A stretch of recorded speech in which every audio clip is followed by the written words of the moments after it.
我哋嘅需要嘅材料係2條同樣顏色嘅做薰衣草嘅花，2條半條薰衣草嘅葉，花枝包花嘅膠帶，個頭大概留低1.5 cm， 然後扭扭棒繞住花枝一路翹，唔好重疊，直至到成條嘅扭扭棒都翹咗上呢支花枝嘅上面。尾嘅部分呢，都係留返大概1.5 cm， 完成一條，嚟推佢出嚟先，放喺度備用。另外一條扭扭棒同樣嘅，喺個頭度留返1.5 cm， 扭扭棒繞住花枝一路翹，直至到翹完為止，直至到個頭大概係剩返1.5 cm， 我哋又將佢推出嚟。扭扭棒兩邊嘅頭，我哋將佢伸返直先，容易啲操作。伸返直啦，呢邊都係伸返直，伸返直。然後2條扭扭棒，我哋攞住佢嘅頭啦，兩邊一頭一尾，我哋就將佢拉到呢，大概係去返1倍嘅長度，然後我哋就將佢對接，將2條嘅扭扭棒扣埋一齊啦，就將佢扭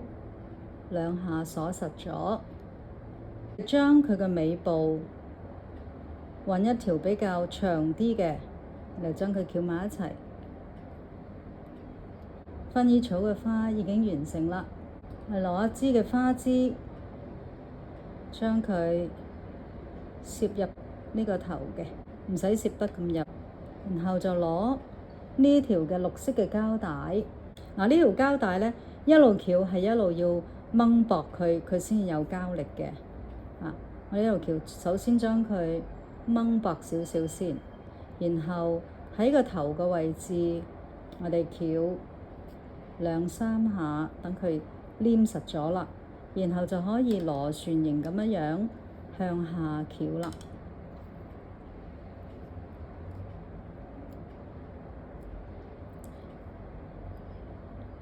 翹到去一個位，你覺得我可以加葉啦，我哋就放半條嘅扭扭棒落去。我哋亦都係喺呢個位可以重複